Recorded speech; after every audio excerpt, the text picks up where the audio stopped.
मुस्कुराइए क्योंकि आप हो अनअकैडमी में and welcome to the amazing channel of NEET Marvels. My name is Johnny sir, या आप मुझे आप जॉनथन बुलाते हो और आप मुझे प्यार से जॉनी सर बोलते हो। और हम लोग वापस से लेके आए हैं मोस्ट एक्सपेक्टेड पीवाईक्यूज आपके नीट 2025 में। एक एक करके करते जा रहे हैं। पहले ग्रेविटेशन अपलोड किया था देखने के लिए आपको चाहिए कि नहीं, फिर पता चला आपको चाहिए, पसंद आ रहा है, तो काइनेमेटिक्स 1 कंप्लीट किया। अभी हम लोग काइनेमेटिक्स 2D तक, that is motion in a plane तक हम लोग पहुंच चुके हैं। ठीक है पीपल, तो चलो हम लोग कि बिना किसी वक्त जाया करें, चलो इसको हम लोग कंप्लीट करते हैं। ठीक है, तो चलो हम लोग देखते हैं कि कैसे कैसे क्वेश्चंस है, मोस्ट एक्सपेक्टेड क्वेश्चंस है, अच्छे अच्छे क्वेश्चंस लेके आया। आप भी मेरे साथ सॉल्व कर सकते हो। एक होमवर्क भी दूंगा और आप वो कमेंट सेक्शन में डाल देना कि वो होमवर्क का आंसर क्या होगा करके। ठीक है, तो चलो आगे बढ़ते हैं। पहला क्वेश्चन ये रहा आपके कंप्यूटर स्क्रीन पर। A ball is projected with a speed of 20 metre second making an angle of 60 degree with the horizontal. ठीक है, what will be the speed of the ball at the highest point. ठीक है, तो यहां पर again projectile motion का यहां पर सवाल है। मैं यहां पर अगेन डायरेक्ट फॉर्मूला बेसिस पे नहीं जाऊंगा, मैं आपको पूरा कंसेप्ट समझाऊंगा एंड देन हम लोग एक एक करके हम लोग क्वेश्चन करेंगे। तो देखो क्वेश्चन में ये बोला गया है कि आपके पास सबसे पहले एक एक्सिस बना लूंगा मैं। ठीक है, यहाँ पर एक एक्सिस है और आपके पास यहाँ पर एक सेकंड जी, हाँ जी, यहाँ पर पास एक बॉल है। जो ये बॉल है, आपने इसको कुछ तो एक वेलोसिटी, ठीक है, 20 मीटर पर सेकंड के वेलोसिटी से आपने इसको थ्रो किया। 20 मीटर पर सेकंड के वेलोसिटी से थ्रो किया और ये 60 डिग्री बना रहा है, 60 डिग्री बना रहा है। और ये ऑब्वियसली बात है कि ये प्रोजेक्टाइल मोशन करेगा, ये ऐसे जाके प्रोजेक्टाइल मोशन करेगा, आप लोग को ये पता है। और उन्होंने बोला है कि what will be the speed of the ball at the highest point. Obviously बात है, जब भी आप इसको अपने कंपोनेंट्स में तोड़ोगे, इसके कंपोनेंट्स में जब आप तोड़ोगे तो ये हो जाएगा मेरा 20 cos 60। ऑब्वियसली बात है, मतलब हॉरिजॉन्टल की तरफ, ठीक है, 30 की तरफ, सॉरी थीटा की तरफ। और ये वाला कौन सा हो जाएगा, इसका वर्टिकल कंपोनेंट, ये हो जाएगा 20 sin 60 हो जाएगा इसका वर्टिकल कंपोनेंट। क्या आपको इतनी सी बात समझ में आ रही है? हम लोग को क्या मालूम है, हम लोग को इतना बताकर समझो, ये वाले पार्टिकल की बात करूं, जब भी बॉल इधर पहुंच चुका है, हम लोग को क्या मालूम है, इसमें हमेशा जो है, हमेशा नीचे जी तो लगेगा ही, हमेशा नीचे जी लग रहा है। बट क्या हॉरिजॉन्टल डायरेक्शन में कोई भी एक्सेलरेशन है? नहीं है। तो बेसिकली हॉरिजॉन्टल डायरेक्शन में आपका it is basically a non accelerated motion. एक क्या हो रहा है, वो आपका यूनिफॉर्म मोशन हो रहा है। बट जब भी आप वाई एक्सिस में देखते हो, वाई एक्सिस में अगर आप देखोगे, इट्स एन एक्सेलरेटेड मोशन। तो इसका मतलब है कि आपका जो वी वाई जो है वो हमेशा चेंज होगा, ये हमेशा चेंज होगा। ये वाला जो डायरेक्शन वाला वेलोसिटी हमेशा चेंज होगा, ये एक्स वाला डायरेक्शन हमेशा कांस्टेंट होगा। तो इधर मैं बोलूंगा, इधर कुछ तो हो गया रहेगा इधर मैं बोलूंगा कि हाँ, इधर कुछ तो हो गया होगा, वी वाई 1 हो गया होगा, कुछ तो by1 हो गया होगा। बट हमेशा ये वाला जो हॉरिजॉन्टल वाला चीज है, दैट इज 20 cos 60, वो तो हमेशा कांस्टेंट होगा। हाईएस्ट पॉइंट पे क्या हो जाएगा, हाईएस्ट पॉइंट पे नीचे के तरफ कुछ वेलोसिटी होगा ही नहीं, उसका नीचे के तरफ वेलोसिटी 0 होगा, v/0 हो जाएगा। बट ऑब्वियसली बात है कि x डायरेक्शन में आपके पास 20 cos 60 तो हमेशा होता ही है। क्या आपको बात समझ में आ रही है? तो ये आपका वेलोसिटी है हाईएस्ट पॉइंट पे। तो मैं एक एक करके आपको कंसेप्ट समझा रहा हूं, बस इसको हम लोग को सॉल्व करना है। तो 20 cos 60 क्या हो जाता है, 20 cos 60 क्या हो जाता है, 20 इंटू cos 60 का वैल्यू होता है हाफ, तो ये हो गया आपका 10। तो ये हो गया 10 मीटर पर सेकंड आपका आंसर। तो इसमें से है ऑप्शन 1। ठीक है, बहुत ही आसान सवाल था, बट आगे मैं आपको पूरा कंसेप्ट समझा रहा हूं, उसके लिए टाइम लेके आपको करवा रहा हूं। तो अपना आंसर आ रहा है 10 मीटर पर सेकंड आपको आ रहा है। ठीक है, फिर next question, a ball is projected with a velocity of 10 metre per second. ठीक है, at an angle of 60 degree with the vertical direction. ये है बहुत इंपॉर्टेंट। यहाँ पर बच्चे अक्सर ना ये वर्टिकल डायरेक्शन को इग्नोर मार देते हैं। उनको क्या होता है, उन लोग का हमेशा ऐसे ही होता है कि ऐसा एक्सेस होता है, ये अपना यू होता है, ये अपना थीटा होता है, हमेशा इसको ही थीटा ले लेते हैं। क्वेश्चन को ठीक से पढ़ो, यहाँ पर वो वर्टिकल डायरेक्शन की बात कर रहे हैं, मतलब इस बार उन्होंने जो थीटा लिया है वो ये लिया है, ये है थीटा। क्या आपको बात समझ में आ रही है? क्या आपको ये बात समझ में आ रही है? ये थीटा उन्होंने बोला है, and its speed at the highest point of its trajectory. तो लोग अभी क्या करेंगे, डायरेक्टली लगा देंगे। अगर समझो यहाँ पर ना, ठीक है, एंगल 60 डिग्री है ना, तो अभी इन लोग क्या करेंगे पता है, बच्चों का गलती ऐसा होता है कि इन लोग ये करेंगे, ये मेरा u है और ये मेरा 60 डिग्री है, और हाईएस्ट पॉइंट पे मेरा हो जाएगा u cos 60 हो जाएगा, मेरा u cos 60, और इसको मार्क करके चले जाएंगे, इसको मार्क करके चले जाएंगे। तो अगर हम लोग इसको सॉल्व करेंगे तो हम लोग को क्या आएगा, ये आ जाएगा 10 इंटू हाफ आ जाएगा, विच इज 5 आ जाएगा, और आप इसको टिक मार के चले जाओगे और ये आपका गलत हो जाएगा, ये आपका गलत हो जाएगा। बट ये ऐसे सॉल्व नहीं करना, ये ऐसे सॉल्व नहीं करना है। क्या है, ध्यान से देखो, क्वेश्चन को ठीक से पढ़ो, क्वेश्चन को ठीक से पढ़ो। वो क्या बोल रहा है, वर्टिकल डायरेक्शन के साथ थीटा पे। तो अगर ये मेरा एक्सिस है, ये मेरा एक्सिस है, ये मेरा u है, ये मेरा u है, विच इज बेसिकली उसने बोला कि 10 मीटर पर सेकंड है। ठीक है, इतना कोई प्रॉब्लम नहीं है। वो बोल रहे हैं वर्टिकल डायरेक्शन के साथ एंगल बना रहा है 60 डिग्री। तो ये वाला जो एंगल है, ये मेरा 60 डिग्री है, ये मेरा एंगल मेरा 60 डिग्री है। तो अगर ये मेरा 60 डिग्री है तो ये मेरा क्या हो जाएगा, ये मेरा 30 डिग्री हो जाएगा, ये मेरा 30 डिग्री हो जाएगा। बस अभी इसको क्या तो करना है, तोड़ना ही तो है। तो ये मेरा क्या हो जाएगा, ये हो जाएगा मेरा 10 cos 30, 10 cos 30 हो जाएगा। और ये क्या हो जाएगा मेरा, ये हो जाएगा 10 sin 30 हो जाएगा, 10 sin 30 हो जाएगा। क्या कोई डाउट है अभी? और फिर हाईएस्ट पॉइंट पे क्या हो जाएगा, हाईएस्ट पॉइंट पे हमेशा अपना बस हॉरिजॉन्टल डायरेक्शन में वेलोसिटी होगा, that is 10 cos 30, that is 10 cos 30 will be the answer. इसको सॉल्व करो तो 10 cos 30, cos 30 का वैल्यू क्या होता है आपका √3/2 होता है, दैट इज 10 into √3/2, तो ये आपको आ जाएगा 5√3, 5√3 and that is your answer. This is your correct answer. क्या आपको बात समझ में आ रहा है? ठीक है, तो बहुत सारे लोग गलती करेंगे। क्वेश्चन को ध्यान से पढ़ो, क्वेश्चन को ध्यान से पढ़ना बहुत इंपॉर्टेंट है यहाँ पर, बहुत इंपॉर्टेंट है यहाँ पर। Next question, a bullet is fired from a gun at the speed of 280 metre per second, अच्छा, in the direction of 30 degree above the horizontal. ठीक है, यहाँ पर एंगल का प्रॉब्लम नहीं, हॉरिजॉन्टल के साथ बोला है। उन्होंने बोला find the maximum height attend by the bullet. अच्छा, अभी देखो यहाँ पर क्या है कि लोगों को ऑब्वियसली तुम लोग को फॉर्मूला याद होना चाहिए, मैक्सिमम हाइट का फॉर्मूला तुमको अभी तक तो याद होना चाहिए, that is u² sin² theta divided by 2g। ये वाला फॉर्मूला तो याद होना चाहिए। बट इनकेस अगर आप ये वाला फॉर्मूला भूल गए तो आप क्या करोगे, तो आपको कंसेप्चुअली आगे बढ़ना पड़ेगा। मैं आई होप सो आपका ऐसा ना हो, बट इन केस की बात कर रहा हूं मैं, क्योंकि मैं कंसेप्चुअली आपको बताना चाहता हूं यहाँ पर। अच्छा, अभी यहाँ पर है कि बुलेट को फायर किया 280 डिग्रीज में। ठीक है, तो देखो अगेन यहाँ पर मैं डायग्राम बना लेता हूं। ये आपका एक्सिस है, ये आपका एक्सिस है, और यहां पर आपने u दे दिया, आपने कितना 280 मीटर पर सेकेंड, 280 दे दिया है, और ये 30 डिग्रीज एंगल बना रहा है, 30 डिग्रीज एंगल यहां पर बना रहा है। तो इसको अपने कंपोनेंट्स में तोड़ दो। तो कंपोनेंट में अगर हम लोग तोड़ देंगे तो ये हो जाएगा मेरा 280 cos 30, 280 cos 30, और ये मेरा हो जाएगा वर्टिकल कंपोनेंट उसका, ये हो जाएगा मेरा 280 sin 30 हो जाएगा, 280 sin 30 हो जाएगा।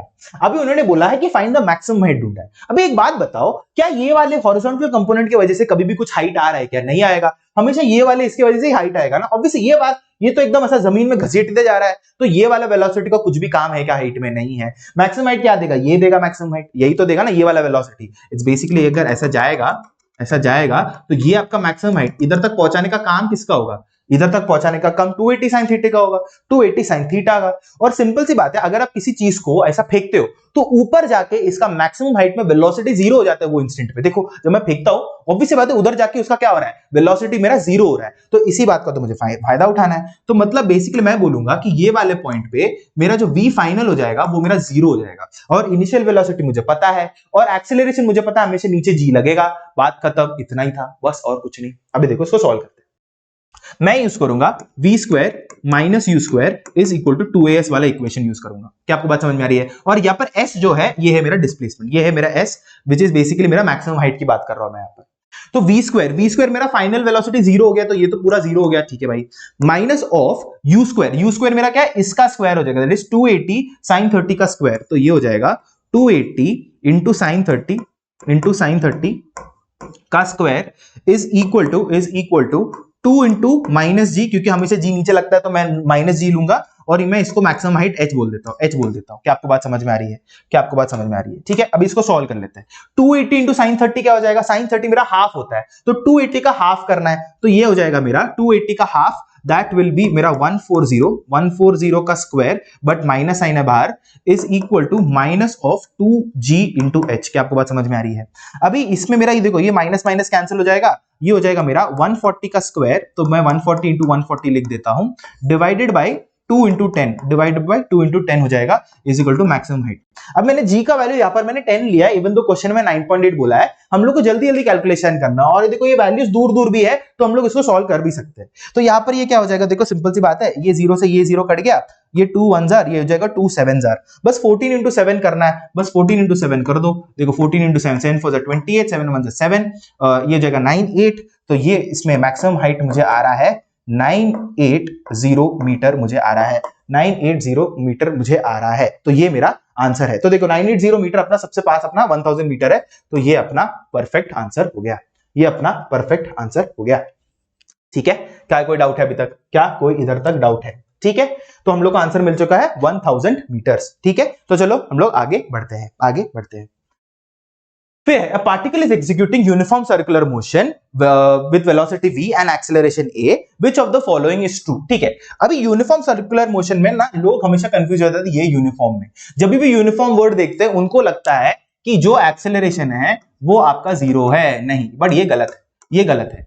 यहां पर यूनिफॉर्म सर्कुलर मोशन के बाद ये बोल रहा है, इसका मतलब ये है, इसका मतलब ये है कि आपका जो स्पीड है ना, स्पीड है वो आपका कांस्टेंट है। इसका मतलब ये है, इसका मतलब ये है कि आपका स्पीड कांस्टेंट है। क्या वेलोसिटी में कांस्टेंट है? देखो, क्या मैं बोल सकता हूं कि मेरा जो वेलोसिटी है क्या वो मेरा कांस्टेंट है? नहीं, ये मेरा कांस्टेंट नहीं है, ये मेरा कांस्टेंट नहीं है, क्योंकि मेरा जब भी सर्कुलर मोशन हो रहा है, देखो मैं आपको दिखाई देता हूं, आपको दिखाई देने, देखो जब भी आपका ऐसा सर्कुलर मोशन हो रहा है और मैं समझो यहाँ पर एक पार्टिकल ले लिया, यहाँ पर एक पार्टिकल ले लिया और ये पार्टिकल पूरा घूम रहा है ऐसा, ठीक है, ऐसे ऐसे ऐसे घूम रहा है, ऐसे ऐसे ऐसे घूमते जा रहा है, तो ऑब्वियस सी बात है इसका वेलोसिटी अभी इधर है, फिर इसका वेलोसिटी भी इधर है, इसका वेलोसिटी अभी इधर है, इसका वेलोसिटी अभी इधर है, तो हर मोमेंट पे, हर पॉइंट पे उसका वेलोसिटी का डायरेक्शन चेंज होता जा रहा है। हाँ, हो सकता है मैग्नीट्यूड सेम हो, मतलब इधर 5 metre per second, 5 metre per second, 5 metre second, 5 metre per second, हर जगह उसका मैग्नीट्यूड सेम होगा, बट उसका डायरेक्शन चेंज होता बैठ रहा है, तो वेलोसिटी कांस्टेंट नहीं है, मेरा स्पीड मेरा कांस्टेंट है। स्पीड कांस्टेंट होने की वजह से मैं यहां पर बोल रहा हूं यूनिफॉर्म सर्कुलर मोशन है।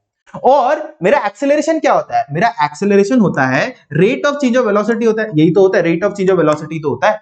बट अगर मेरा वेलोसिटी, क्या मेरा वेलोसिटी चेंज हो रहा है? हाँ जी, चेंज हो रहा है, डायरेक्शन वाइज तो चेंज हो रहा है ना, तो अगर डायरेक्शन वाइज चेंज हो रहा है तो ऑब्वियस सी बात है कि एक्सेलरेशन भी होगा ही। क्या आपको बात समझ में आ रहा है? क्या आपको इतनी सी बात चिंता? ठीक है, अभी हम लोग इसको थोड़ा और समझते हैं, इसको थोड़ा और समझते हैं। उन्होंने क्या बोला कि यूनिफॉर्म सर्कुलर मोशन में वेलोसिटी भी acceleration he which of the following is true. देखो, तो इतना हम लोग को बात समझ में आ गया है कि मेरा जो स्पीड है, देखो मैं स्पीड को ऐसे मोड में लिख रहा हूं, वेलोसिटी के वेक्टर को मोड में लिखा तो ये मिल जाएगा, तो ये मुझे मिल रहा है, ये कांस्टेंट है, ये मेरा कांस्टेंट है, बट मेरा वेलोसिटी वेक्टर जो है वो मेरा कांस्टेंट नहीं है, ये मेरा कांस्टेंट नहीं है। तो देखो, velocity is constant, velocity vector is constant नहीं है, तो नहीं होगा, ये तो गलत है, ऑब्वियस सी बात है गलत है। Velocity is not a constant, ठीक है, वेलोसिटी इज अ कांस्टेंट, ठीक है, तो ये भी गलत हो गया, ये भी गलत हो गया, ये भी गलत, ये भी गलत। Velocity is not a constant, ठीक है, तो हम ये दोनों तो हम लोगों ने सेलेक्ट कर लिया। अभी एक्सेलरेशन की बात करते हैं। देखो, यूनिफॉर्म सर्कुलर मोशन में, देखो यार यूनिफॉर्म सर्कुलर मोशन छोड़ो, अगर सर्कुलर मोशन की बात कर रहे हैं हम लोग, अगर हम लोग सर्कुलर मोशन की बात कर रहे हैं, तो आपको एक बात आप लोग को समझना है कि सर्कुलर मोशन में एक नेसेसरी कंडीशन तो है, हमेशा एक नेसेसरी कंडीशन होगा कि उसके पास सेंट्रीपिटल एक्सेलरेशन तो होना ही पड़ेगा, सेंट्रीपिटल एक्सेलरेशन तो होना ही पड़ेगा, ये अपना नेसेसरी कंडीशन है। दूसरा कंडीशन क्या है? अगर यूनिफॉर्म सर्कुलर मोशन नहीं है, एक्सेलरेटेड हो रहा है, मतलब अगर समझो ये पार्टिकल का वेलोसिटी बढ़ते जा रहा है, स्पीड बढ़ते जा रहा है, मतलब टेंजेंशियली भी कुछ तो एक एक्सेलरेशन मिल रहा है उसको, वो अलग केस है। बट यूनिफॉर्म सर्कुलर मोशन में या कोई भी सर्कुलर मोशन हो, सेंट्रीपिटल एक्सेलरेशन होना हमेशा हमेशा अनिवार्य है, ये तो कंपलसरी है। और इसका जो वैल्यू होता है हम लोग क्या बोलते हैं, ये होता है मेरा AC, which is basically v² divided by r होता है, ये होता है मेरा एक्सेलरेशन का वैल्यू। और this is always directed towards centre, centripetal मतलब टुवर्ड्स सेंटर। देखो, मतलब अगर ये मेरा सेंटर है तो ये होगा मेरा AC, AC, AC, AC, AC। क्या आपको बात समझ में आ रहा है? अगेन यहां पर एक्सेलरेशन अगर आप देखोगे, इसमें अगेन उसका मैग्नीट्यूड हर जगह सेम है, बट देखो ना, directed towards centre, but direction तो चेंज हो रहा है ना, डायरेक्शन तो चेंज हो रहा है, बट डायरेक्टेड टुवर्ड्स सेंटर आता है आपको। क्या आपको बात समझ में आ रही है? तो यहां पर मैं बोलूंगा कि velocity is not a constant, ठीक है भाई, but is acceleration vector a constant? नहीं, ये भी कांस्टेंट नहीं है, क्योंकि इसका डायरेक्शन चेंज होता बैठ रहा है, but it is always directed towards centre, तो it is not a constant. So velocity is not a constant and acceleration is not a constant. क्या आपको ये बात समझ में आ गई? क्या आपको ये बात समझ में आ गई? ठीक है, ठीक है, अच्छा क्वेश्चन था, ठीक है, आगे बढ़ते, कंसेप्चुअली थोड़ा अच्छा रहेगा। The angular speed of a vehicle, NEET 2020 का question, the angular speed of a vehicle is increased from 360 rpm to 1200 rpm, ठीक है भाई। तो मेरा पास ओमेगा इनिशियल है, ओमेगा इनिशियल उन्होंने बोला कि 360 rpm था, ठीक है भाई, और ओमेगा फाइनल है मेरे पास, ओमेगा फाइनल उन्होंने बोला कि उसको 1200 आरपीएम तक हम लोग लेके गए, तो ऑब्वियसली बात है कुछ तो एंगुलर एक्सेलरेशन दिया होगा, तो ही तो इतना, तो ही तो इसका एंगुलर वेलोसिटी इंक्रीज हुआ होगा। इट्स एंगुलर एक्सेलरेशन इज, अच्छा, और टाइम बोला 14 सेकंड में, ये तो बहुत आसान सा सवाल है, ये मैं इसमें ये यूज करूंगा, that is omega final minus omega initial is equal to v minus u is equal to 8 is equal to 80 ना, v minus u is equal to 80, तो ये इसमें मैं यूज करूंगा alpha into t, alpha into t. क्या आपको बात समझ में आ रही है? ठीक है, v is equal to u plus 80, वही सही फॉर्मूला है, बट बेसिकली उसको बस रिप्लेस कर दिया उसके टर्म्स के साथ, एनालॉगस टर्म्स के साथ। ठीक है, अभी देखो, तो यहां पर मुझे आ रहा है alpha is equal to omega final minus omega initial divided by time, यही तो करना है मुझे। बट अभी देखो, ये आरपीएम्स में, मैं इसको आरपीएम्स में नहीं लिख सकता, क्योंकि ऑब्वियसली बात है, इन्होंने देखो यहाँ पर रेडियंस में पूछा है, तो मुझे यहाँ पर यहाँ पर ओमेगा को मुझे रेडियंस पर सेकंड में कन्वर्ट करना पड़ेगा। तो अगर मुझे आरपीएम को, अगर मुझे यहाँ पर लिख देता हूं, अगर मुझे आरपीएम को, अगर मुझे रेडियंस रेवोल्यूशंस पर मिनट को मुझे कन्वर्ट करना है किसमें, रेडियंस पर सेकंड में, रेडियंस पर सेकंड में इसको कन्वर्ट करने का तरीका है multiply by 2 divided by 60, multiply by 2 divided by 60 से मल्टीप्लाई करो, आंसर मिल जाएगा। क्या आपको बात समझ में आ रही है? तो एक काम करते हैं हम लोग, एक काम करेंगे तो हम लोग इसको ऐसा लिख देते हैं, अल्फा इज इक्वल टू 3000 नहीं 1200 माइनस 360 इंटू 2 /60। ऐसा भी तो कर सकता हूं, ऐसा भी तो कर सकता हूं भाई, ऐसा भी तो कर सकता हूं, और ये 14 ये भी तो कर सकता हूं। इसको पहले माइनस करो, जो फिर ओमेगा मिलेगा उसको 2 /60 से ये मल्टीप्लाई कर दो, तो जो आंसर मिलेगा वो रेडियंस पर सेकंड में मिल जाएगा। ये सेपरेटली भी कर सकते हो, इसको 2 /60 करो, इसको 2 /60 करो, फिर माइनस कर दो, वो भी कर सकते हो, कोई इशू नहीं अपने को। ठीक है, क्या आपको बात समझ में आ रही है? ठीक है, तो चलो इसको हम लोग ये कर लेते हैं। तो देखो 1200 है, इसको 360 से उड़ा दो तो ये कितना हो जाएगा, 0 10 1, ये हो जाएगा 4, ये हो जाएगा 11, और ये कितना हो जाएगा 8, है ना, 8 ही हो जाएगा ना, हाँ 840। तो ये हो जाएगा alpha is equal to 840 into 2 divided by 60, 2 /60 divided by 14, तो ये गया 6 0 0 कैंसिल, और ये हो जाएगा 6 1 जार, और ये हो जाएगा 6 1 जार 6, और ये हो जाएगा मेरा 6 4 जार, और ये 14 कैंसिल, तो बचा कितना 2 रेडियंस पर सेकेंड स्क्वायर अपना आंसर बचा। ठीक है, 2 रेडियंस पर सेकेंड स्क्वायर अपना आंसर आया, and this is your answer. ठीक है, क्या आपको बात चमका? क्या आपको बात चमका? ठीक है, आगे बढ़े, चलो आगे बढ़ते हैं। अभी ये वाला जो एग्जैक्ट सेम क्वेश्चन है, एग्जैक्ट सेम क्वेश्चन है, इसको आप होमवर्क के लिए ले लो। एग्जैक्ट सेम क्वेश्चन है, कुछ डिफरेंस नहीं है, literally same formula, everything literally same है। आप इसको होमवर्क के लिए लेना, और कमेंट सेक्शन में जरूर बताना कि इसका क्या है, इसका आंसर क्या है। कमेंट सेक्शन में जरूर बताना इसका आंसर क्या है, मैं देखूंगा कि कितने लोग इसको सॉल्व कर पाए। ठीक है, तो ये आपके लिए होमवर्क सवाल है। हाँ जी, चलो तो ये वाला क्वेश्चन करते हैं। Particle moving in a circle of radius r with a uniform speed takes a time capital T to complete one revolution। तो यहां पर बेसिकली ये इन्होंने टाइम पीरियड गिवन है। ठीक है, if the particle were projected with the same speed at an angle theta to the horizontal, then the maximum height attained by it equals 4r। the angle of projection theta is then given by। अभी आप लोग सोचोगे भाई ये क्या सवाल हो गया, मतलब इसमें तो मतलब क्या है, मैक्सिमम हाइट, प्रोजेक्शन, मतलब प्रोजेक्टाइल मोशन, इधर पहले सर्कुलर मोशन शुरू हो रहा है, एग्जैक्टली चल क्या रहा है भाई, कुछ समझ में नहीं आ रहा है। तो देखो मैं आपको पूरा एक बार समझाता हूँ, it's a good question, NEET में आया हुआ है, तो एक बार अच्छे से समझते कि एग्जैक्टली ये बोल क्या रहा है। ठीक है, तो सबसे पहले ऐसा समझो कि आपके पास यहाँ पर एक पार्टिकल है जो यहाँ पर यूनिफॉर्म सर्कुलर मोशन कर रहा है। ठीक है, तो ये एक पार्टिकल है, तो ये एक पार्टिकल है, तो बेसिकली ये पार्टिकल क्या कर रहा है, ऐसा ऐसा जो गोल गोल घूमते बैठ रहा है, और उसने क्या बोला है कि यहाँ पर ये यूनिफॉर्म स्पीड से जा रहा है। यूनिफॉर्म स्पीड मतलब क्या, यूनिफॉर्म सर्कुलर मोशन कर रहा है। इसका मतलब क्या है, अगर इधर वो यू स्पीड से जा रहा है तो इधर भी वो यू स्पीड से ही जाएगा, इधर भी यू स्पीड से जाएगा, इधर भी वो यू स्पीड से जाएगा। ठीक है, इतना हम लोग को पता चल चुका है। और इसका जो रेडियस है, वो मैं कैपिटल आर मान लेता हूं, कैपिटल आर मान लेता हूं। ठीक है, तो उन्होंने वही बोला रेडियस कैपिटल आर है करके। फिर उन्होंने क्या बोला, if this particle were projected with the same speed at an angle theta two the horizontal, the maximum height attend bye it equals 4r। ठीक है, मतलब क्या है कि अगर समझो पार्टिकल इधर पहुंच चुका है, और इसको मैंने क्या कर दिया पता है क्या, इसको अभी अगर आप देखोगे इसका वेलोसिटी किधर होगा, इसका वेलोसिटी समवेयर ऐसा होगा इसका वेलोसिटी u, और ये जो वेलोसिटी है ये हॉरिजॉन्टल के साथ कितना एंगल बना रहा है, ये थीटा एंगल बना रहा है। ये ऐसे बेसिकली बोल रहा है, बेसिकली ऐसे पूरा घूम रहा था, जुम करके घूम रहा था, और इधर से इसको छोड़ दिया, इधर इसको ऐसा छोड़ दिया, तो ऑब्वियसली छोड़ेगा तो ये क्या करेगा, ये ऐसा प्रोजेक्टाइल मोशन करेगा, क्या आपको बात समझ में आ रही है, ये ऐसा प्रोजेक्टाइल मोशन करेगा। और उन्होंने ये बोला ये जो प्रोजेक्टाइल मोशन है उसका जो मैक्सिमम हाइट जो बोला है वो 4r बोला है। अभी एक बात समझना, यहाँ पर ये जो r है ये 4 टाइम्स ऑफ रेडियस बोला गया है। रेडियस किधर गया भाई, रेडियस हाँ 4 टाइम्स ऑफ रेडियस यहाँ पर बोला गया है, ये रेंज नहीं है, 4 टाइम्स ऑफ रेडियस बोला गया है। सो बेसिकली इन्होंने ये जो हाइट गिवन है ये 4 टाइम्स ऑफ रेडियस यहाँ पर ये बोला गया है। बस बात खत्म, हम लोग को ये रिलेशन करना है, मैक्सिमम हाइट को इज इक्वल टू 4r की इक्वेट कर दो और आपको आंसर मिल जाएगा। क्या आपको बात समझ में आ रही है? ठीक है, अभी बस ये आपको ये चीज समझना था, मतलब सर्कुलर मोशन और प्रोजेक्टाइल मोशन को कंबाइन करके क्वेश्चन बनाया था। ये आपको एक बार डायग्राम समझ में आ गया तो बहुत, फिर तो बस सॉल्विंग है। तो अभी देखो क्या करना क्या है, हम लोग को क्या मालूम है, हम क्या लिख सकते हैं कि जो मैक्सिमम हाइट का जो फॉर्मूला होता है वो क्या होता है, अपना मैक्सिमम हाइट का फॉर्मूला होता है आपका you square sine square theta divided by 2g होता है। ठीक है, यही फॉर्मूला को मैं यूज करूंगा, क्या इसको किससे इक्वेट कर दूंगा, इसे इक्वेट कर दूंगा 4r से, इसे इक्वेट कर दूंगा 4r से। ये तो हम लोग को पता है मैक्सिमम हाइट ये होता है करके। ठीक है, तो अभी चलो इसको हम लोग सॉल्व करते हैं। हम लोग को क्या चाहिए, हमको थीटा चाहिए, तो सबको आइसोलेट करना पड़ेगा, साइन थीटा को एक तरफ रख देते हैं। तो हम लोग को क्या आ रहा है, हम लोग को आ रहा है sine square theta is equal to 4r into 2g, 4r into 2g, और फिर u स्क्वायर को नीचे लेके गया, u स्क्वायर को नीचे लेके गया, ठीक है। अच्छा, अभी देखो, अगर आप ऑप्शंस में देखोगे, इधर कुछ भी अगर देखोगे, वेलोसिटी का कुछ भी टर्म नहीं है, सब कुछ क्या टाइम पीरियड का टर्म गिवन है, capital T capital T capital D capital T. मतलब हम लोग को कैसे भी करके टाइम पीरियड के रेस्पेक्ट में कुछ तो लेके आना पड़ेगा। तो टाइम पीरियड एग्जैक्टली होता क्या है, टाइम पीरियड मतलब क्या होता है, it is the time required to complete one revolution, बराबर है। और ये यूनिफॉर्म सर्कुलर मोशन है, तो कांस्टेंट स्पीड से घूम रहा है। तो मैं क्या कर सकता हूं, मैं यूज कर सकता हूं speed is equal to distance by time वाला यूज कर सकता हूं ना भाई, speed is equal to distance by time. यहां पर time period t is equal to मैं लिख सकता हूं डिस्टेंस बाय स्पीड हो जाएगा। डिस्टेंस कितना है, पूरा 2 पाई r, ये यही होगा पूरा डिस्टेंस, पूरा 2 पाई r, कितने स्पीड से, u स्पीड से। क्या आपको बात समझ में आ रही है? तो u का वैल्यू यहां पर क्या आ रहा है, u का वैल्यू मुझे आ रहा है 2 पाई r divided by capital T आ रहा है। मैं अभी क्या करूंगा, यहां पर मैं स्क्वायर कर दूंगा। अभी आप बोलोगे स्क्वायर, मैंने इसको स्क्वायर क्यों कर रहा हूं, क्योंकि यहां पर मुझे चाहिए क्या, मुझे u स्क्वायर चाहिए, मुझे चाहिए u स्क्वायर चाहिए। तो यहां पर मैं जब स्क्वायर कर लूंगा तो ये हो जाएगा u square is equal to 4 pi square r square divided by t square. क्या आपको बात चमका? ये वाला चीज मैं उधर सब्स्टिट्यूट कर दूंगा, ये क्या है 4 pi square r square divided by t square, ठीक है।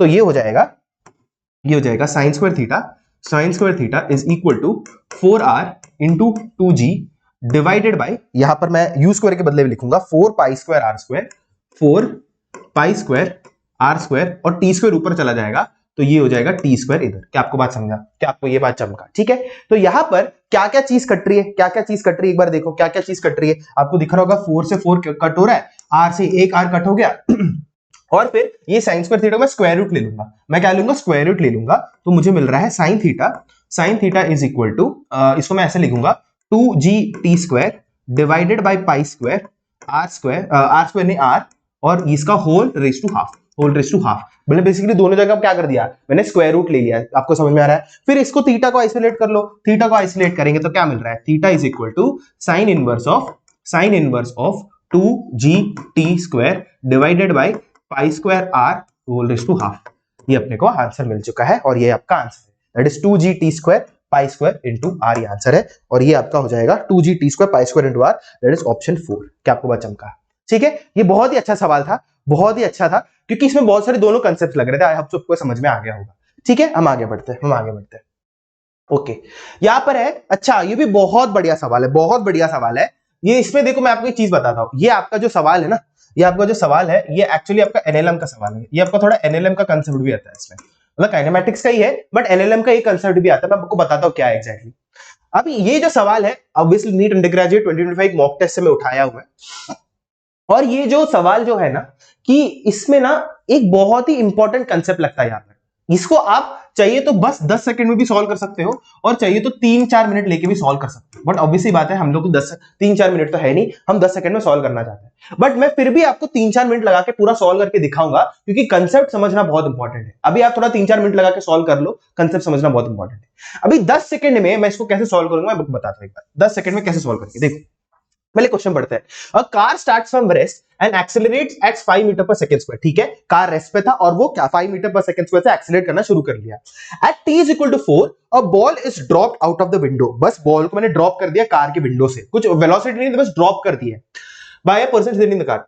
What is the velocity and acceleration of the ball at t is equal to 6 seconds? यहां पर बोला गया है। ठीक है, बहुत ही बढ़िया सवाल है। देखो सिंपल सी बात है यार, जब भी अगर आपने बॉल को मैंने ड्रॉप कर दिया है, उसके पास कौन सा एक्सेलरेशन होगा, एक ही तो एक्सेलरेशन होगा, that is 10 metre per second square, मतलब स्मॉल जी लग रहा होगा, वही तो एक्सेलरेशन होगा, ऑब्वियस सी बात है।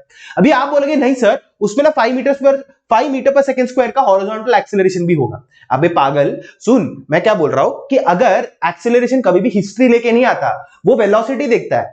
अगर आप 20 मीटर पर सेकंड से जा रहे हो वेलोसिटी में, तभी आपने बॉल ड्रॉप कर दिया, तब बॉल के पास एक 20 मीटर पर सेकंड का एक हॉरिजॉन्टल वेलोसिटी होगा, बट एक्सेलरेशन नहीं होगा। एक्सेलरेशन वो पर्टिकुलर इंस्टेंट का दिखता है। अगर मैं 5 metre per second square acceleration से जा रहा हूं और तब मैंने ड्रॉप कर दिया बॉल को, तब ये बॉल के पास 5 मीटर पर सेकंड स्क्वायर का एक्सेलरेशन नहीं होगा। इसमें बस एक ही एक्सेलरेशन होगा, वो है नीचे जी। तो इसमें देखो एक ही दिख रहा है एक्सेलरेशन 10, वो है ये, इसका आंसर ये है, दैट इज फर्स्ट वन। मुझे सॉल्व करने की भी जरूरत नहीं पड़ी, पेन उठाने की भी जरूरत नहीं पड़ी। क्या आपको बात समझ में आ रही है? बट अगर मुझे इसको सॉल्व करना है तो इसको कैसे करेंगे मैं आपको बताता हूं। देखिए तो क्या हो रहा है, यहां पर मेरे पास एक गाड़ी है, यहां पर मेरे पास एक गाड़ी है, यहां पर एक गाड़ी है, इसको पहले गाड़ी बना लेंगे। और ये गाड़ी इनिशियली रेस्ट पे था, that is u equal to 0 है, बट ये एक्सेलरेट कर रहा है a is equal to 5 metre per second square से। क्या आपको बात समझ में आ रही है? और फिर उन्होंने बोला है at t is equal to 4 seconds, और बॉल को मैंने ड्रॉप कर दिया विंडो से। तो एक मान लेते हैं, यहां पर मैं एक बॉल बना लेता हूं, यहां पर एक बॉल है, ये मैंने बॉल को मैंने ड्रॉप कर दिया, ये बॉल को मैंने ड्रॉप कर दिया। तो at t is equal to 4 में, at t is equal to 4 seconds में देखोगे तो ऑब्वियसली बात है कि गाड़ी के पास खुद एक कुछ तो एक फाइनल वेलोसिटी होगा। वो क्या होगा, मैं करूंगा v is equal to u plus at से ढूंढ लूंगा मैं, v is equal to u plus at, तो ये हो जाएगा v is equal to initial velocity 0 है, एक्सेलरेशन अपना 5 है, टाइम अपना 4 लगा, तो ये हो जाएगा 20 मीटर पर सेकंड हो जाएगा, 20 मीटर पर सेकंड हो जाएगा आपका फाइनल वेलोसिटी। तो इसका मतलब है कि गाड़ी के पास खुद क्या है, 20 मीटर पर सेकंड का एक वेलोसिटी है आपके हॉरिजॉन्टल डायरेक्शन में। तो जब आप बॉल ड्रॉप करोगे t इज इक्वल टू 4 में, बॉल जब आप ड्रॉप करोगे तो इधर मैं बना लेता हूं, that is at t is equal to 4 के लिए बोल रहा हूं मैं, at t is equal to 4 के लिए जब आप बॉल को ड्रॉप करोगे, ये मेरा बॉल है, ये मेरा बॉल है, जब आप ड्रॉप करोगे इसके पास एक हॉरिजॉन्टल वेलोसिटी होगा, that is 20 metre per second का एक वेलोसिटी तो होगा ही। क्या आपको बात समझ में आ रही है? और इस डायरेक्शन में कोई भी एक्सेलरेशन लगेगा ही नहीं। मैंने आपको पहले ही बोला था कि ये जो एक्सेलरेशन होता है, आपको एक बात समझना, हमने एलएलएम में देखा है, ये जो एक्सेलरेशन होता है ये एक पर्टिकुलर इंस्टेंट के लिए देखते हैं भाई, एक पर्टिकुलर इंस्टेंट के लिए देखते हैं, और इसका हम लोग नो हिस्ट्री देखते हैं, कुछ हिस्ट्री देखते नहीं है, नो हिस्ट्री। इसको कुछ फर्क नहीं पड़ता कि ये पहले कितना एक्सेलरेट कर रहा था, आपने एज सुन एज बॉल को छोड़ दिया तभी ये क्या करेगा, इसके पास वो 5 मीटर पर सेकंड का एक्सेलरेशन नहीं होगा, ये बस वेलोसिटी के केस में वैलिड होता है। क्या आपको बात समझ में आ रही है? तो 20 metre per second horizontal direction में कोई भी एक्सेलरेशन नहीं है, तो ये 20 मीटर पर सेकंड से ही चलते बैठेगा। क्या आपको बात समझ में आ रही है? बट एज सुन एज आपने ड्रॉप कर दिया, इस पे नीचे तो जी तो लग रहा होगा ना भाई, इसमें नीचे जी तो लग रहा होगा। और वर्टिकल डायरेक्शन में इसके पास अगर मैं vy की बात करूं, uy की बात करता हूं, uy की बात करूंगा तो ऑब्वियसली बात है इनिशियल वेलोसिटी मेरा क्या है, अपने वर्टिकल डायरेक्शन में 0 है, ऑब्वियसली बात है, मैंने जस्ट ड्रॉप किया है मैंने, बट इस पे जी तो कंटिन्यूअसली लगता बैठ रहा है। तो अभी मुझे जानना है time t is equal to 6 seconds में उसका कितना वेलोसिटी हुआ होगा। देखो बट इसने बॉल तो t इज इक्वल टू 4 में फेंका और हम लोग को t इज इक्वल टू 6 के लिए चाहिए, तो बीच में कितने सेकंड का फर्क है, 2 सेकंड का फर्क है, तो बेसिकली मुझे time t is equal to 2 डालना पड़ेगा तो मुझे वेलोसिटी मिलेगा। तो यहां पर अगेन जब भी मैं सॉल्व करूंगा, that is vy is equal to uy plus at, जब सॉल्व करूंगा मैं vy का वैल्यू क्या आएगा, uy तो मेरा 0 हो गया, a हो गया मेरा कितना, a हो गया मेरा 10 हो गया, 10 या -10 बोल देता हूं मैं क्योंकि g नीचे लग रहा है, और टाइम मुझे 2 पता है मुझे क्योंकि 2 सेकंड है 6 और 4 के बीच में, तो यहां पर मुझे मिल रहा है -20 मीटर पर सेकंड मिल रहा है। अभी ये माइनस क्यों आया, क्योंकि वेलोसिटी नीचे आ रहा है, मेरा नीचे आया उसके लिए माइनस आया। तो टेक्निकली देखा जाए तो at t is equal to 6 seconds में इसको नीचे 20 मीटर पर सेकंड का एक वेलोसिटी होगा। क्या आपको बात समझ में आ रही है? क्या आपको बात समझ में आ रही है? ठीक है, तो अभी बस इसका रिजल्टेंट निकालना है। तो देखो यहां पर 20 है, ये 20 है, ये 90 है, मुझे पता है, ये 90 मुझे पता है, तो ऑब्वियसली बात है इसका रिजल्टेंट क्या होगा, इसका रिजल्टेंट इधर होगा, ये होगा इसका रिजल्टेंट। और ये रिजल्टेंट का वैल्यू कैसे करेंगे, that is v net will be square root of 20 square plus 20 square, 20 square plus 20 square plus 2ab cos 90। यहां पर cos 90 0 हो जाएगा तो मुझे वो लिखने की जरूरत नहीं है, तो ये लिखने की जरूरत, तो 0 हो गया, तो ये मुझे मिल चुका है 20√2 मीटर पर सेकंड, यहां पर आंसर मिल चुका है 20√2 मीटर पर सेकंड, और this is the final answer. क्या आपको बात समझा? तो ये पूरा ऐसा लॉन्ग कट लगा भी सकते हैं, बट यार ये तो एकदम डायरेक्टली हम लोगों ने पहले भी 10 सेकंड के अंदर मैंने सॉल्व कर लिया था। क्या आपको बात समझ में आ रहा है? बहुत बढ़िया सवाल है, आप एक बार इसको अच्छे से खुद भी सॉल्व कर लेना, ठीक है? चलो आगे बढ़ते हैं। अच्छा, अभी ये आपका स्विमर मैन प्रॉब्लम है, इसको हम लोग सॉल्व कर लेते हैं, बहुत आसान है। The speed of a swimmer in still water is 20 metre per second, मतलब ये स्विमर की औकात है, इसके बाहर वो नहीं जा सकता, 20 मीटर पर सेकंड के बाहर नहीं जा सकता। The speed of the river water is 10 metre per second and is flowing due east, मतलब ईस्ट डायरेक्शन में फ्लो कर रहा है यहाँ पर आपका river. Okay, if he standing on the south bank, ठीक है, सबसे पहले बैंक बना लेते हैं, ये आपका नॉर्थ बैंक है, ये आपका साउथ बैंक है, और यहाँ पर आपको पता है कि रिवर वेलोसिटी ऑफ रिवर जो है वो आपको पता है 10 मीटर पर सेकंड है, वो ऐसे जा रहा है, और ये बंदा इधर खड़ा है, ये बंदा इधर खड़ा है, ठीक है।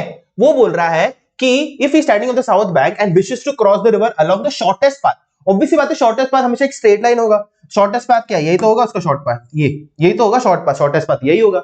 वो बोल रहा है कि the angle at which he should make his strokes with respect to north is given bye.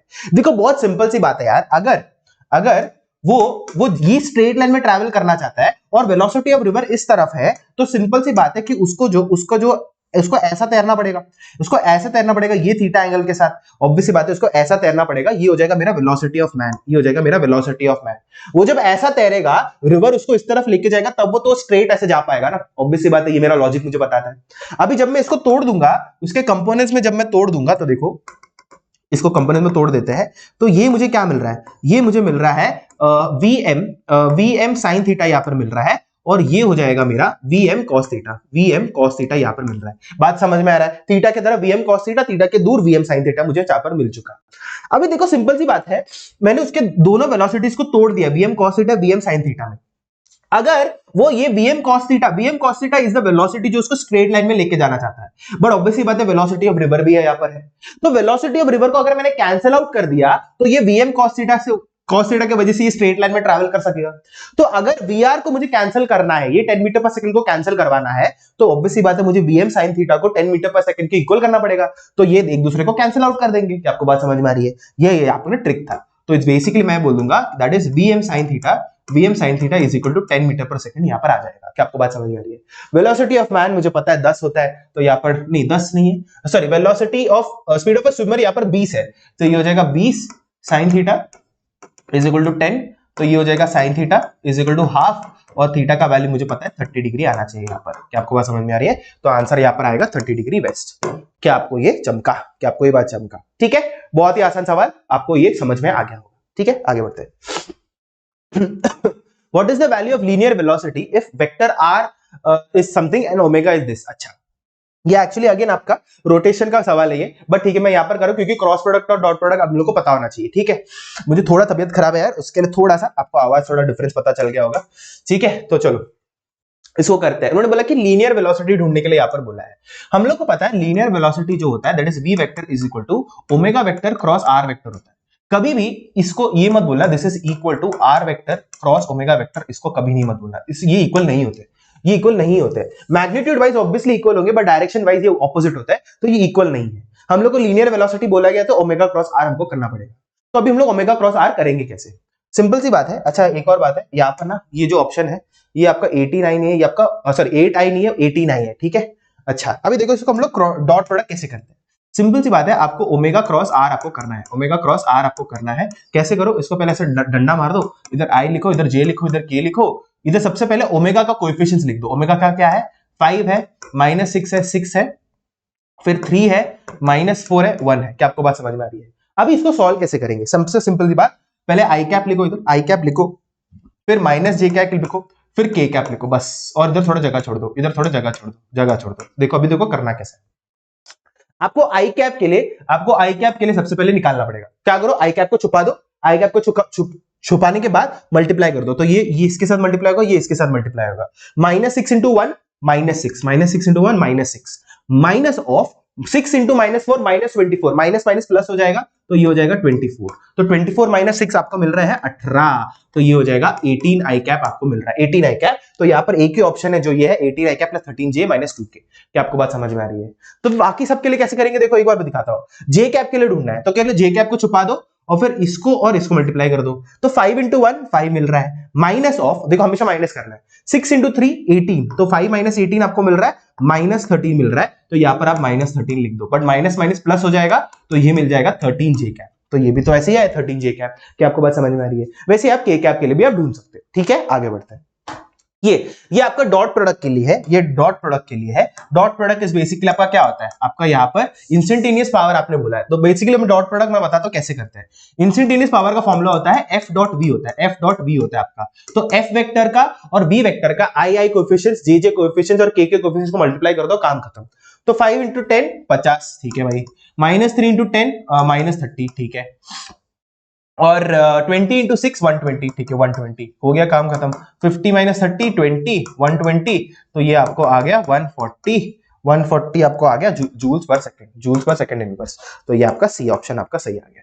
ठीक है, ये बस आपका बस डॉट प्रोडक्ट को रिवाइज करने के लिए ये क्वेश्चन मैं आपके लिए लेके आया था। ठीक है, आगे बढ़े। यस सर, आगे बढ़ते हैं। ओके, बहुत ही बढ़िया सवाल और बहुत ही अच्छा सवाल है। इसको हम लोग अभी सॉल्व करते हैं। आई होप सो आपको दिख रहा होगा, मैंने तो पढ़ के दिखा रहा हूं। Two particles A and B are connected by a rigid body A and B. The rod slides along perpendicular rails as shown. The velocity of A to the left is 10 metre per second and what is the velocity of B when angle alpha is 60 degree. ठीक है, सबसे पहले ना मैं आपको ये diagram बताता हूं, डायग्राम बना के देता हूं कि एग्जैक्टली यहाँ पर डायग्राम बोल क्या रहा है। तो आपके पास ऐसा रेलिंग है, ये आपके पास एक रेलिंग है, ये आपके पास एक रेलिंग है, और ये आपके पास एक रॉड है, ये आपके पास एक रॉड है, और ये रॉड को हाँ जी, यहाँ पर इसको मैं पॉइंट ए मान लेता हूं और इसको मैं पॉइंट बी मान लेता हूं। क्या आपको बात समझ में आ रही है? और इन्होंने यहाँ पर बोला कि ये अल्फा है और ये अल्फा का वैल्यू उन्होंने गिवन है कि ये 60 डिग्री है, तो ये 90 डिग्री हो जाएगा, तो ये कितना डिग्री हो जाएगा? ये अपना 30 डिग्री हो जाएगा। ठीक है, हम लोग को इतना बात समझ में आ गया। अभी वो क्या बोल रहा है कि ये ऐसा रॉड ऐसा स्लाइड कर रहा है, ऐसा स्लाइड कर रहा है, मतलब ये ऐसे बैठ के स्लाइड कर रहा है। ठीक है, तो उन्होंने बोला है ये पॉइंट ए का उन्होंने वेलोसिटी गिवन है, पॉइंट ए का वेलोसिटी उन्होंने इस तरफ गिवन है, उन्होंने बोला है कि ये 10 मीटर पर सेकंड है, 10 मीटर पर सेकंड है। अभी उन्होंने बोला है कि वेलोसिटी ऑफ बी ढूंढने के लिए उन्होंने बोला है। अच्छा, बहुत सिंपल सी बात है, ये आपका कंस्ट्रेंट मोशन का एक सवाल है। कंस्ट्रेंट मोशन क्या हुआ? मतलब आपने उसने कुछ तो पाबंदी लगा दी या कंस्ट्रेंट लगा दिया, पाबंदी लगा दिया, पाबंदी लगा दिया। क्या है इसमें पाबंदी? ऑब्वियस सी बात है, ये ए और बी जो रॉड है इसका लेंथ तो हमेशा कांस्टेंट होगा। आप कुछ भी स्लाइड करो, कैसे भी स्लाइड करो, हमेशा इसका लेंथ क्या होगा? कांस्टेंट होगा। ऑब्वियस बात है, इसका लेंथ चेंज नहीं होने वाला। मैं इस बात का मैं फायदा उठाने वाला हूं। तो देखो मैं क्या करने वाला हूं, मैं यहां पर ऐसा कुछ बोलूंगा। क्या बोलूंगा? देखो, ये जो 10 मीटर पर सेकेंड है, ये जो वेलोसिटी है, ये किसी की वजह से तो आया होगा। किसी की वजह से मतलब क्या हुआ? ये खुद एक रिजल्टेंट होगा ना किसी के तो वजह से, मतलब मैं इसके अपने पेरेंट वेक्टर्स में तोड़ना चाहता हूं। तो अगर मैंने इसको अपने पेरेंट वेक्टर्स में तोड़ दिया तो एक वेक्टर ऐसा हो जाएगा और एक वेक्टर ऐसा हो जाएगा। सो इट्स बेसिकली ये वेक्टर और ये वेक्टर की वजह से आपका ये 10 मीटर पर सेकेंड इस तरफ आया। क्या आपको बात समझ में आ रही है? तो ये अगर मैं ऐसा बोल देता हूं, अच्छा ये मेरा 10 है और ये मेरा अल्फा है, तो ये वाला वेक्टर क्या हो जाएगा? ये वाले वेक्टर को मैं बोल सकता हूं ना, ये हो जाएगा मेरा 10 cos अल्फा, 10 cos अल्फा हो जाएगा। ऑब्वियस सी बात है, 10 cos अल्फा हो जाएगा। मुझे समझ में आया, मतलब वेलोसिटी ऑफ ये डायरेक्शन में अलोंग द रॉड मुझे मिल चुका है 10 cos अल्फा है। क्या आपको बात समझ में आ रही है? मैं यही सेम टेक्निक मैं यहां पर भी लगाना चाहता हूं, मैं यही यहां पर भी लगाना चाहता हूं। तो ऑब्वियस सी बात है कि वेलोसिटी ऑफ बी इस तरफ है, ये होगा मेरा वेलोसिटी ऑफ बी, मेरा वेलोसिटी ऑफ बी है। तो ये किसके वजह से आया होगा? ये वाला वेक्टर किसके वजह से आया होगा? एक वेक्टर इधर होगा, एक वेक्टर इधर होगा और एक वेक्टर इधर होगा। ऑब्वियस सी बात है, ये तो एकदम सिंपल सी बात हम लोग को समझ में आ चुकी है। और अगर ये 30 डिग्री से तो ये भी तो 30 डिग्री हो गया होगा ना, वर्टिकली ऑपोजिट एंगल्स। तो ये VB है, तो ये क्या हो जाएगा? VB cos 30, VB cos 30 हो जाएगा ये, तो VB cos 30 हो जाएगा, VB cos 30 हो जाएगा। अभी देखो एक रॉड के अलॉन्ग 10 cos अल्फा वाला वेलोसिटी मिल चुका है, इधर 10 cos अल्फा, और ये इसके अलग एक और मिल चुका है VB cos 30। अब दोनों अलग तो हो नहीं सकते एक ही रॉड में, तो दोनों का वैल्यू सेम होना चाहिए। बस इसको और इसको इक्वेट कर दो, आंसर मिल जाएगा आपको। बस यही तो करना था। तो आपको क्या करना है? VB cos 30 is equal to 10 cos alpha, 10 cos alpha हो चुका है, बात खत्म। अभी cos 30 का वैल्यू क्या हो जाएगा? ये हो जाएगा VB √3/2 is equal to 10 cos alpha, is equal to 10 cos alpha. अच्छा, यहाँ पर cos अल्फा का वैल्यू हम लोग को पता है 60 डिग्री है, तो वो भी डाल देते हैं। तो यहाँ पर ये हो जाएगा VB √3/2 is equal to 10 cos 60 का वैल्यू हो जाएगा हाफ, ये हाफ हो जाएगा, तो 2 से 2 कैंसिल, तो VB is equal to 10 divided by √3 मिल रहा है। रेशनलाइज कर दो, ऊपर नीचे √3 से मल्टीप्लाई कर दो, कर दिया मैंने, तो ये हो जाएगा 10 √3 डिवाइडेड बाय 3। अच्छा, अभी सिंपल सी बात है, √3 को मैं √3 का वैल्यू 1.71 कुछ होता है, मैं अप्रोक्सीमेटली उसको 2 ले सकता हूं, अप्रोक्सीमेटली। तो 10 into 2 20 हो गया, तो अप्रोक्सीमेटली मुझे आ रहा है 20 डिवाइडेड बाय 3 आ रहा है, जो अगर आप करोगे तो आसपास कैसे आएगा? 6 पॉइंट समथिंग आएगा, मतलब 6 के आसपास मुझे आंसर निकालना है। तो 6 के आंसर, ए के आंसर दिख रहा है, दैट इज 5.8। ये आपका परफेक्ट वैल्यू हो गया, दैट इज ऑप्शन सी आपको यहाँ पर मिल चुका है। क्या आपको ये बात समझ में आया? ठीक है, तो इसके साथ हम लोग ने यहाँ पर अपना क्या काइनेमैटिक्स 2D का भी हम लोग ने पूरा यहाँ पर मोस्ट एक्सपेक्टेड क्वेश्चंस वाला हम लोग ने खत्म कर दिया है। आई होप सो आपको समझ में आ गया होगा। ऐसे ही और हम लोग लेके आएंगे सेशंस को, बट प्लीज लाइक शेयर और सब्सक्राइब करते रहना ऐसे ही क्वालिटी कंटेंट के लिए। आज थोड़ा तबीयत खराब है, आपको पता भी चल रहा होगा, है ना, बट स्टिल हम लोग आपके लिए वीडियोस लेके आएंगे, उसका हम लोग गारंटी देंगे। तो ठीक है people, so this is Jonathan Matthew signing off from NEET Marvels. बहुत ही जल्दी मिलेंगे एक और सेशन के साथ। Till then sayonara.